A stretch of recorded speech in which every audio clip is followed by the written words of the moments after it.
सभी को जय सिया राम। और रामचरितमानस में सुंदरकांड में दोहा संख्या 47 आप लोग खोल लीजिए। अहो भाग्य मम अमित अति राम कृपा सुख पुंज, देखूं नयन बिरंच शिव सेव्य जुगल पद कंज। विभीषण जी अपने भाग्य की सराहना कर रहे हैं कि जिन चरणों का ध्यान शिव जी अपने मानस में रखे रहते हैं, जिन चरणों की पूजा सदा ब्रह्मा और महेश जी करते रहते हैं, उन चरण कमलों को मैं अपनी आंखों से देख सका। अहो भाग्य मम अमित अति राम कृपा सुख पुंज, जिनकी कृपा ही सभी सुखों को देने वाली है। सुख पुंज, सुख का पुंज है। पुंज समझते हैं ना, प्रकाश पुंज, जहां से प्रकाश निकलता है सबको प्राप्त होता है। तो कृपा सुख पुंज, तो सारे सुख निकल कहां से रहे हैं? हम ढूंढ कहीं और रहे हैं, वो निकल रहे हैं राम के चरणों से या राम की कृपा से। तो अगर हम वहां पर अपने आप को लगा देंगे तो हमें कुछ भी और सोचने की आवश्यकता नहीं है। जो विभीषण और राम का प्रसंग है वो विशेष प्रकार के जीव के रूप में यहाँ पर उसका वर्णन किया गया है। परंतु जब मैं अध्यात्म रामायण पढ़ रही थी इस प्रसंग को और समझने के लिए, तो वहां पर एक बड़ी सुंदर बात पता चली कि जब सनत कुमारों ने जय और विजय को शाप दिया था कि तुम राक्षस कुल में जाके शरीर पाओ, तामस देह पाओ, राक्षस की देह पाओ, असुर जो सिर्फ भोग में रत रहता है, ऐसी देह पाओ जो सिर्फ भोग में रत रहे और सिर्फ अपने बारे में सोचे, किसी और के बारे में सोचे ही ना। तो हम लोगों ने पढ़ा कि वो रावण हो गए और कुंभकर्ण हो गए। सबसे पहले हिरण्यकश्यप और हिरण्याक्ष हो गए पहले शरीर में, और फिर रावण हो गए और कुंभकर्ण हो गए, और फिर द्वापर में जाकर के और कोई हुए थे शिशुपाल, और कोई एक और हुए थे। तो ये विभीषण कहाँ से आ गए? ये काहे को असुर कुल में आ भी गए और असुरों जैसा इनका व्यवहार भी नहीं है, तो ये कौन है? तो बहुत सुंदर उसमें लिखा है अध्यात्म रामायण में कि जब उन्होंने शाप दे दिया, उनकी कोई गलती तो थी नहीं, वो अपना कर्तव्य निभा रहे थे। जय और विजय, इन सबके भी बहुत आध्यात्मिक अर्थ हैं। अभी हम वहां नहीं जाएंगे, अभी सिर्फ कथा में रहेंगे। तो उनको पश्चाताप हुआ शाप देने के बाद, सभी को होता है। तो शाप के साथ थोड़ा सा उसमें ढील कर देंगे, भाई शाप तो दे दिया, वो तो हो नहीं सकता वापस, तो इसके साथ में आपको एक ये बेनिफिट मिल रहा है। तो उन्होंने कहा कि हम इनके साथ साथ रहेंगे और इनको सजग करते रहेंगे, क्योंकि ये हैं तो नहीं असुर, ये तो वैकुंठ लोक के निवासी हैं, और मेरे शाप के कारण ये इनको वो सब करना पड़ेगा, वो सब वैसे जीवन जीना पड़ेगा जो इनका आचार व्यवहार है नहीं, तो हम इनके साथ रहेंगे। तो वो सनत कुमार हैं जो विभीषण के रूप में वहां पर मौजूद।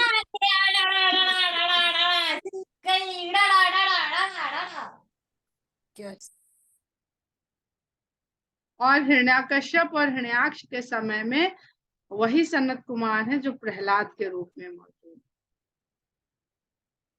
तभी वो बार बार उनको समझाते रहते हैं, लेकिन अब शाप ही दे चुके हैं कि तुम्हारा या तो भक्ति से कल्याण होएगा तो 7 जन्म लगेंगे, और वैर भाव से करोगे, शत्रुता भाव से, तो 3 जन्म, क्योंकि वैरी को ज्यादा याद करता है आदमी, तो वो जितना स्मरण करना है वो 3 जन्म में पूरा हो जाएगा शत्रु भाव से।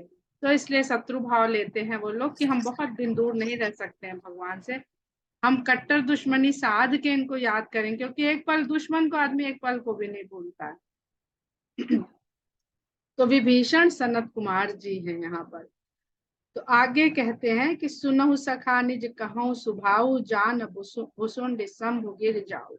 तो राम विभीषण से अपने स्वभाव के बारे में बताते हैं कि हे सखा, मैं अपना स्वभाव, सुनो मेरा स्वभाव, जिसके बारे में काकभूषुंडी जी जानते हैं और शंकर जी जानते हैं और जानती हैं पार्वती जी, क्योंकि शंकर भगवान उनसे नित कहा करते, बताया करते। तो राम को जानना सिर्फ पार्वती के वश की बात है और बताना शंकर के वश की बात है। शंकर जी सबको नहीं बताते हैं। सुपात्र देख के कि इसकी बौद्धिक क्षमता है क्या राम को समझने की, तब तो इसे बताया जाए। सती माता को नहीं बताया, वो भी पत्नी थी, फिर उन्हें अपने को परिष्कृत करके तपस्या करके उस काबिल बनना पड़ा, क्वालिफाई करना पड़ा। वो सिर्फ क्वालिफाई किया है उन्होंने, वो तपस्या उपस्या जो आप लोग पढ़ते हैं वो तो घरों में स्त्रियों को सिखा दिया गया, रटा दिया गया, वो दूसरी कहानी है। लेकिन उन्होंने परिष्कृत करके अपनी वो अवस्था प्राप्त करी जीव के रूप में कि एलिजिबल हुई वो राम तत्व को जानने के लिए। और तब शंकर ने उनसे राम का तत्व बताया, राम का रहस्य बताया, राम का चरित्र, राम की कथा बताई। जो नर होई चराचर द्रोही, आवै सभय शरण तक मोही। अगर कोई मनुष्य इस चराचर जगत का भी द्रोही हो जाए, दुश्मन हो जाए उसका, पर बाद में भय के साथ मेरी ओर देख के मेरी शरण में आए, आवै सभय शरण तक की मोही। एक एक शब्द ध्यान देने लायक है। तज मद मोह कपट छलना, तो तके मेरी ओर, शरणागति भाव आए, शरण में आना है और भय के साथ आए। गलती करने के बाद भय होना चाहिए, ऐसे भय नहीं होना चाहिए। प्रेम करने के लिए भय नहीं चाहिए भगवान से, किंतु अगर चराचर से द्रोह किया है तो भय होना चाहिए। पर उसके साथ साथ क्या क्या त्याग करके आए। तज मद मोह कपट छल नाना, करऊं सत्य ते साधु समाना। अगर इस भाव से आता है तो मैं तुरंत उसे साधु के समान कर देता हूँ, उसका पूरा का पूरा मैं व्यक्तित्व परिवर्तन, विचार परिवर्तन कर देता हूँ। जननी जनक बंधु सुत दारा, तनु धनु भवन सुहृद परिवारा। अब यहाँ पर संसार में आकर के चराचर जगत से या किसी से भी द्रोह करता क्यों है व्यक्ति? द्रोह करता है स्वार्थ के कारण। इस स्वार्थ में कौन कौन आ जाते हैं? परिवार आ जाता है, स्व आ जाता है, अपना आगे बढ़ने का भाव आ जाता है। तो यही सब जो कारण है, तो राम कह रहे हैं कि जननी जनक बंधु सुतदार, माता पिता भाई पुत्र पत्नी, तनु धनु भवन सुहृद परिवार। तन धन भवन मित्र और परिवार, सब कै ममता ताग बटोरी। ये सब जो बताया मैंने, इन सब के प्रति जो ममता है, उस ममता रूपी धागे को बटोर, इकट्ठा कर ले। वो सूरदास जी का भजन है ना, दारा सुत धन मोह लियो है। बात सब जगह की कही जाती है। अब मोरी राखो लाज हरी, सबके ममता रूपी धागे को बटोर ले और मम पद मन ही बांधे बड़ी डोरी। फिर उन धागों से एक डोरी को बढ़ ले, ऐसे ऐसे बटते ना, उससे एक डोरी बना ले और उसको मेरे चरणों में बांध दे लाके। यानी जितना भी संसार है वो चले तो, पर केंद्र बिंदु मेरे चरण हो, मैं रहूं। जैसे लक्ष्मण जी का रहा, जैसे भरत जी का रहा। उन्होंने कहा कि तुम रहो, भरत शत्रु में नहीं है और माता पिता वृद्ध हो गए हैं, पिता ऐसे शोक में है, कैकेयी माता का ऐसा व्यवहार हो गया है, ये सब किसके भरोसे रहेंगे, तुम यही रहो अयोध्या में, ये ठीक बात नहीं है। तो उन्होंने यही कहा था ना कि मैं तो आपके सिवा कोई नाता ही नहीं जानता हूँ, तो मैं किसके लिए रुकूं।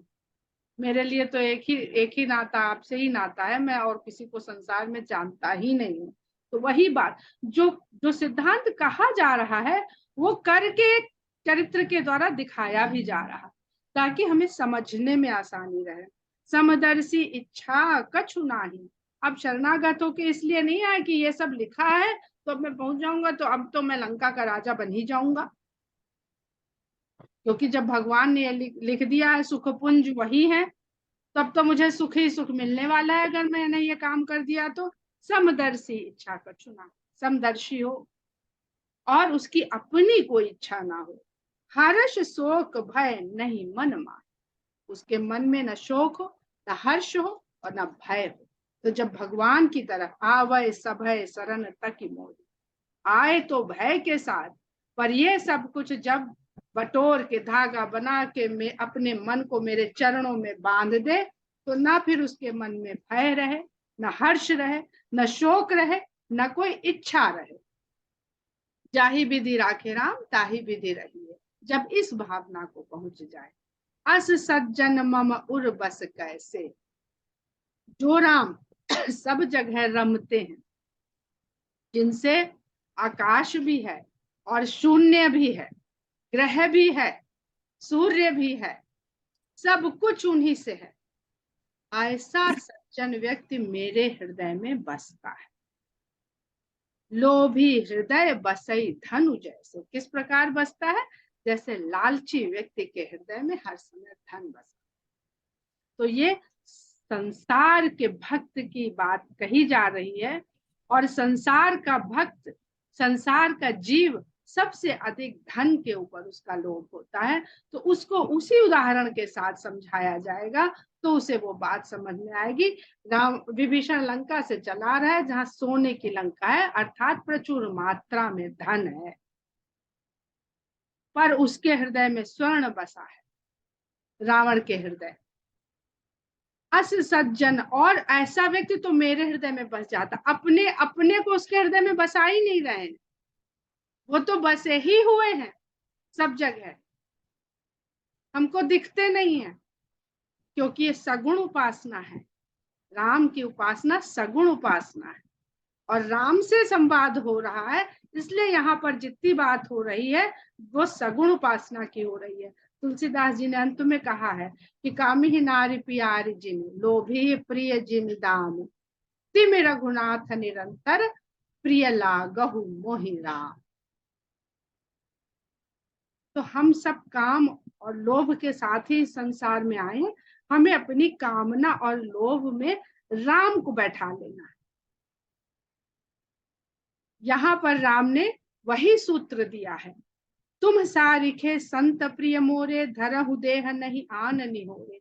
तुम जैसे संत जनों की मुझे बहुत प्रिय होते हैं, और मैं तुम्हारे लोगों के कारण देह धारण करता हूँ, और कोई दूसरा कारण नहीं है। रावण को मारने के लिए मैं नहीं देह धरा हूँ, मैं देह धरा हूँ तुम्हारे लिए। तुमने शाप दे दिया था ना। अब इस कथा को जब जोड़ के देखते हैं हम वैकुंठ की कथा से, कि तुम शाप दे दिए थे ना जय विजय को कि राक्षस हो जाओ, तो हमने कहा भैया तुमने कह दिया मेरे भक्त, तो ये बात तो हमें सच करनी पड़ेगी। सबको जोड़ के देखिए, जो तुलसीदास जी कहते हैं रामायण सतकोटि अपारा, उसी प्रकार उनके अवतार लेने के भी 100 करोड़ से भी अधिक कारण हैं। सगुन उपासक परहित निरत नीति दृढ़ नेम, ते नर प्राण समान मम जिनके द्विज पद प्रेम। अब ये क्यों कह दिया रामचंद्र जी ने कि सगुन उपासक, यानी निर्गुण उपासक से उन्हें कोई मतलब ही नहीं है। पर ये जो सगुण उपासना की जब बात हो रही है, तब सगुण की बात होगी। जब निर्गुण ब्रह्म की बात होगी, तब निर्गुण तत्व की बात होगी। बात दोनों होगी, ना कोई आगे है, ना कोई पीछे है, ना कोई बड़ा है, ना कोई छोटा है। लेकिन जब हम भगवान को सगुण रूप में पाना चाहते हैं, तो वो किस प्रकार हमको अपने मन में बसाएंगे? सगुण ही बस, निर्गुण कैसे बसाएगा? निर्गुण तो निर्गुण है, निराकार है, उसके पास तो हृदय है ही नहीं। इसलिए वो ये बात कह रहे हैं कि अस सज्जन मम उर बस कैसे, लोभी हृदय बसई धनु जैसे, तुम सारिखे संत प्रिय मोरे, धरहु देह नहीं आन निहोरे। और कोई दूसरा कारण नहीं है। एक भ्रकुटी विलास से पूरा का जितने ब्रह्मांड को उतने बन जाते हैं, जितने को उतने विलय हो जाते हैं। सगुन उपासक परहित दो, जो सगुण उपासक हो और सदा दूसरे के कल्याण के लिए लगा हो। नीति दृढ़ प्रेम, प्रेम की नीति पे दृढ़ता हो। प्रेम की दृढ़ता एक कि विश्वास हो, शंका नहीं। वो चाहे जिसके बीच का प्रेम हो, भक्त भगवान का हो, पति पत्नी का हो, पिता पुत्र का हो, माता पुत्र का हो, चाहे जिसका हो, मित्र मित्र का हो, जहाँ विश्वास है वही नीति है, वही दृढ़ता है। यही दृढ़ता अंगद दिखाएंगे जब वो रावण के दरबार में दूत बन के जाए। और कुछ नहीं, वो विश्वास की दृढ़ता है। जो पैर रोप दिया वो रोप दिया। वो शक्ति शारीरिक शक्ति का प्रदर्शन नहीं है, वो विश्वास की दृढ़ता का प्रतीक है। ते नर प्राण समान मम, ऐसे व्यक्ति मुझे प्राण के समान लगते हैं, जिनके द्विज पद प्रेम, जिनका प्रेम ब्राह्मणों के चरणों पे होता है। मुझे बताने की आवश्यकता नहीं है, मैं 1000 बार बता चुकी हूँ कि ब्राह्मण किसको कहा जाता है। सुन लंकेश सकल गुण तोरे, ताते तुम अतिशय प्रियम। फिर कहते हैं, संबोधन देखिए, हे लंकेश, आपके भीतर तो सारे ही गुण विद्यमान है, इसीलिए आप मुझे अत्यधिक प्रिय है। राम वचन सुनि बानर जूठा, राम के इस प्रकार के वचनों को सुन करके वानर समूह सकल कहा ही जय कृपा बरूठा। सारे समूह ने राम की किस कृपा को देख करके उनकी जय जयकार करी। जब मैं म्यूट कर देती हूँ तो फिर कैसे अनम्यूट कर लेते हैं आप लोग?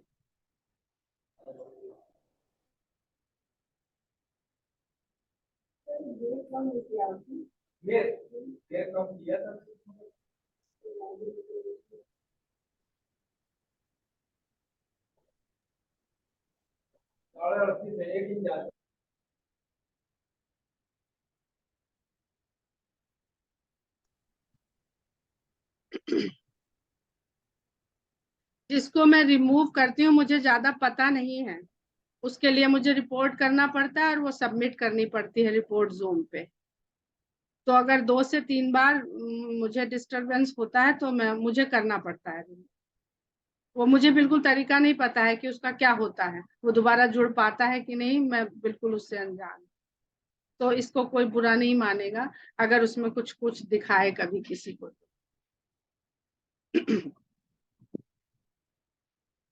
सुन लंकेश सकल गुण तोरे, ताते तुम अतिशय प्रिय मोरे। राम बचन सुनि बानर जूठा, सकल कहा ही जय कृपा बरू। सब भगवान की जय जयकार कर रहे हैं। अध्यात्म रामायण से ही एक बात और बड़ी सुंदर पता चली कि सुग्रीव ने क्या कहा था कि भेद लेने आया होगा, ये तो शत्रु पक्ष का है और उसका भाई है। तो राम ने उसको क्या जवाब दिया था? यहां से कहते ना कि राम की नीति को समझना बहुत कठिन है। अब अगर वो शरण में आए हुए विभीषण को दुत्कार दे कि तुम तो शत्रु पक्ष के हो, जाओ यहां से, तो सुग्रीव को क्या संदेश जाता है कि अगर ये आज विभीषण को दुत्कार सकते हैं तो कल मुझे भी दुत्कार सकते हैं। लेकिन अगर वो विभीषण को अपनाते हैं जो शत्रु पक्ष का है, तो मैं तो मित्र बन के आया हूं। तो यानी मैं जहां आया हूं वहां से मेरा जो स्थान है वो सदा सुरक्षित है। तो राम की शरण में जो चाहे खुद गया चाहे राम ने लिया, वो सदा सुरक्षित है।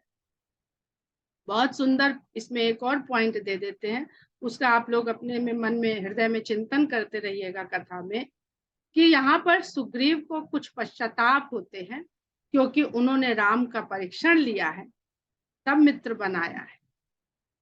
और राम गए हैं सुग्रीव के पास, सुग्रीव नहीं गए हैं राम के पास।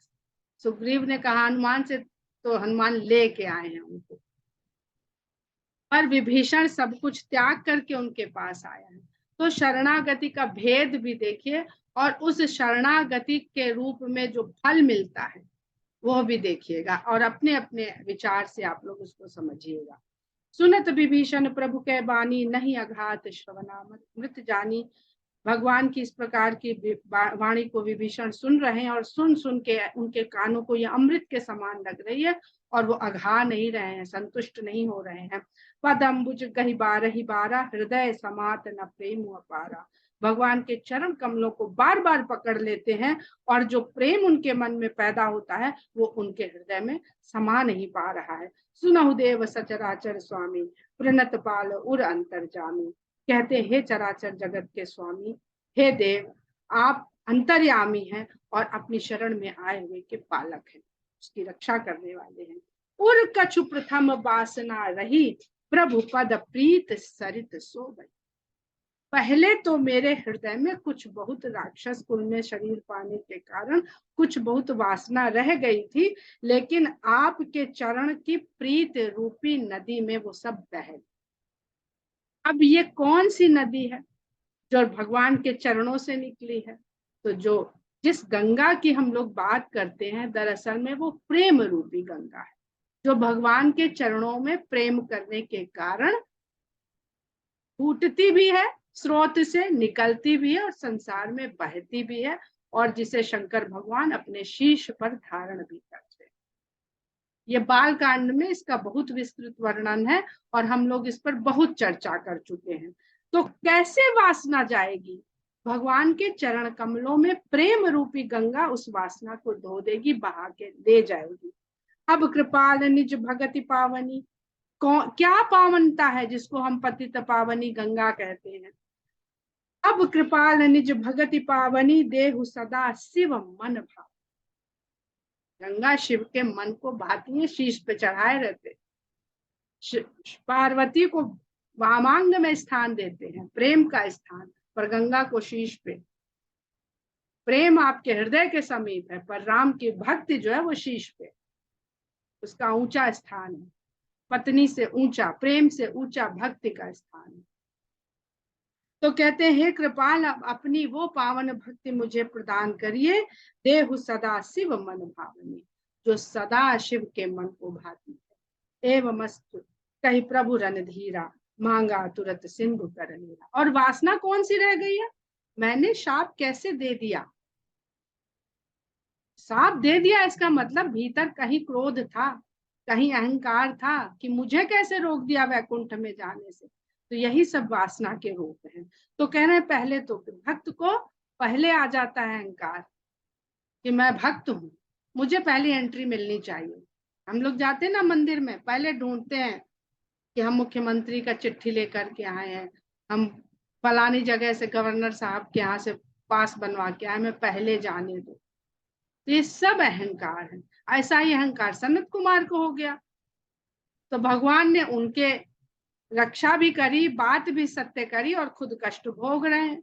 तो अगर हम इस काबिल अपने आप को मानते हैं कि हम इतने बड़े भक्त हैं कि हमारे कारण भगवान कष्ट ले, कष्ट सहे, तो वो उसको भी तैयार, उसको भी तैयार। हम लोग कष्ट सहने को नहीं तैयार है कि नहीं जी हम तो धूप में कैसे 4 घंटे खड़े होंगे, हमारी तो फ्लाइट है।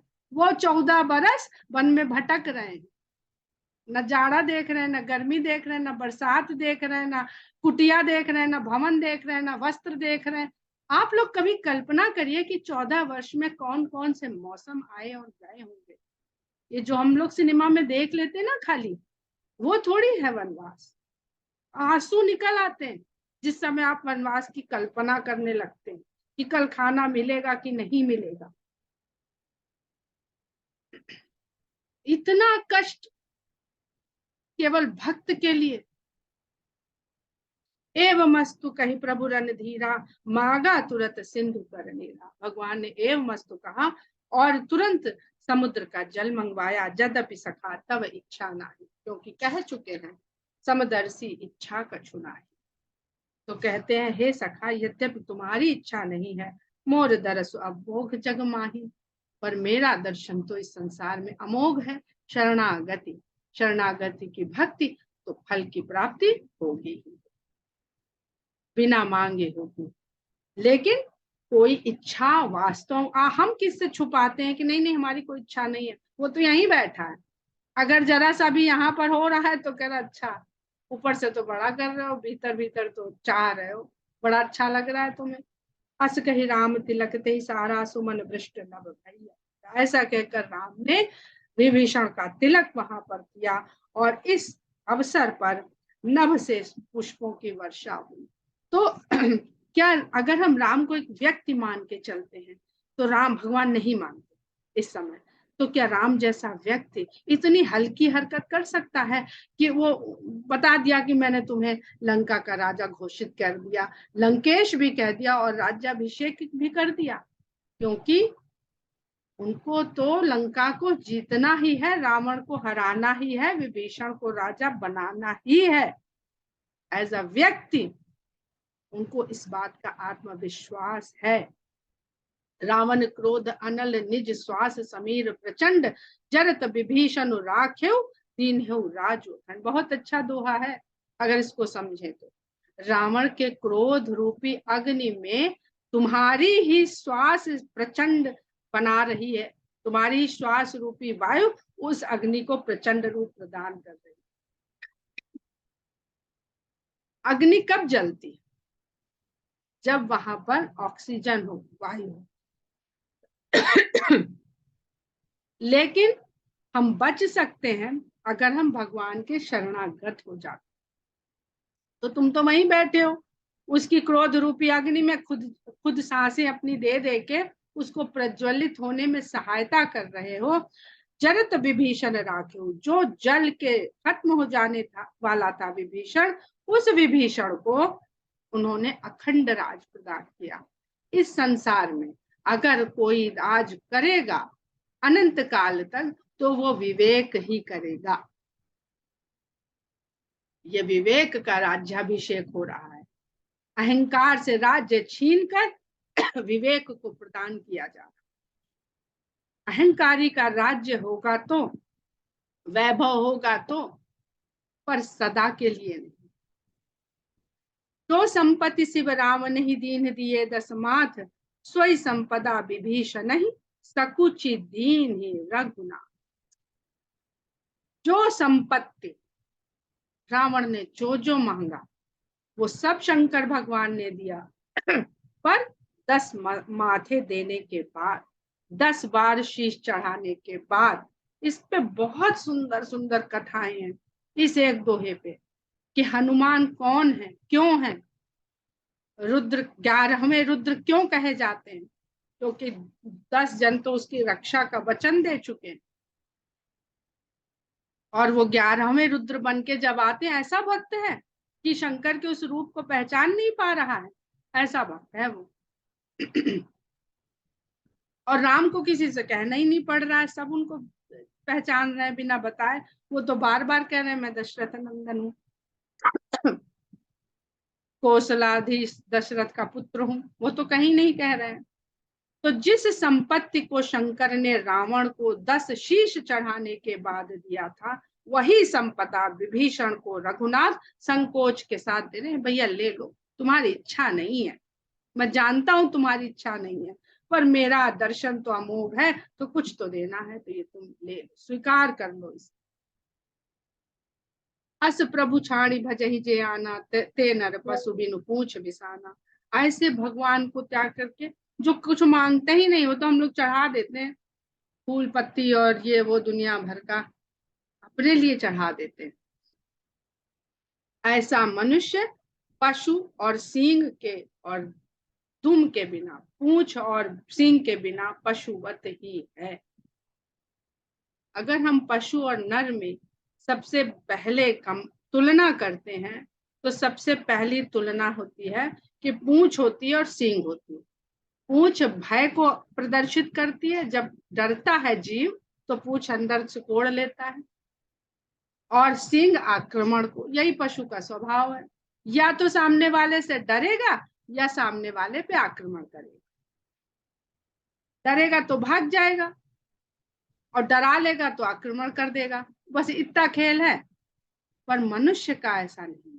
मनुष्य जिस दिन सीधा खड़ा हो जाता है वो धरती के पैरेलल रहता है, और मनुष्य धरती के समानांतर नहीं, सीधा खड़ा हो जाता है तो उसके चरण नीचे हो जाते हैं, उसके जननांग उसके ऊपर हो जाते हैं, उसकी उदर पूर्ति उससे भी ऊपर उठ जाती है, और उसका विचार, उसका हृदय उससे ऊपर उठ जाता है, भावना उससे ऊपर उठ जाती है, और विचार सबसे ऊपर उठ जाता है। यही ब्राह्मण होता है। ऐसे ही व्यक्ति के चरणों में प्रेम करने वाले को भगवान अपने हृदय में बसाते हैं। जो ऐसा नहीं जीवन में करते हैं, ते नर पशु बिन पूछ विशाल। तो ये खाली भक्त की परिभाषा बताई जा रही है, जो सबसे ऊपर है, जो इन 4 वर्णों से भी ऊपर है। भक्त के लिए भगवान ने ये जो 4 वर्ण बने, समाज के लिए बने, संसार के लिए बने, भगवान के लिए नहीं बने। भगवान के लिए केवल एक वर्ण है, वो है भक्त। मानव एक भगति कर नाता। जब शबरी ने कहा ना, अधम ते अधम, अधम अति नारी, तो भगवान कहते हैं मानो एक भगति करना। अरे जिसने सब कुछ बनाया है उसके लिए कोई भेद है? हमारे 10 बच्चे हो जाएं तो हम भेद करेंगे? और वही क्षमा कर सकता है चराचर जगत से द्रोह को। गला सूख रहा है। जिसका जगत है सारा, चराचर से द्रोह करने की क्षमा वही है, उसी के पास अथॉरिटी है। किसका क्या है यहाँ पर जो हमें क्षमा करेगा? अगर हम धरती के साथ, नदी के साथ, वायु के साथ, पर्वत के साथ, समुद्र के साथ गलत कर रहे हैं, तो किसकी प्रॉपर्टी को डैमेज कर रहे हैं? बड़ा सुंदर अध्यात्म रामायण में लिखते हैं, हम यहीं पे विराम दे देंगे क्योंकि आगे नहीं हो पाएगा, कि जिस जमीन की हम बात करते हैं कि ये हमारी है, उस जमीन पे कितने पशु पक्षी कीड़े मकोड़े रहते हैं। वो आपसे ऑर्डर, परमिशन लेने आते हैं कि क्या हम यहाँ रह सकते हैं? और क्या वो कभी कहते हैं कि ये जमीन हमारी है? चींटी अगर उसमें बामी बना के रह रही है, सांप बामी बना के रह रहा है, जानवर वहां मांद बना के गुफा में रह रहा है, तो क्या वो कहता है यहाँ कैसे घुसा है, ये तो हमारी है? वो कहता है, जानता ही हमारी है नहीं। और हम पशु से भी नीच हो चुके हैं।